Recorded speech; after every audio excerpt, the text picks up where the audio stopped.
I was given this spin scrubber cleaning device so that I could give you guys a fair and honest review. Let's take a look.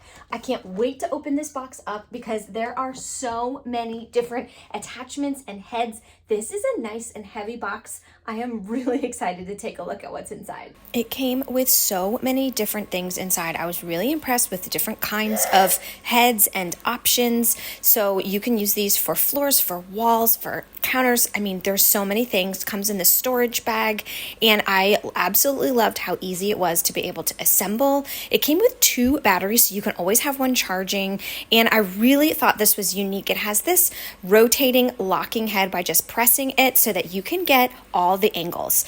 You can see that it has these 2 connectors, super simple to be able to basically plug it in, and then you just screw this little neck on, pop on your battery, you are good to go.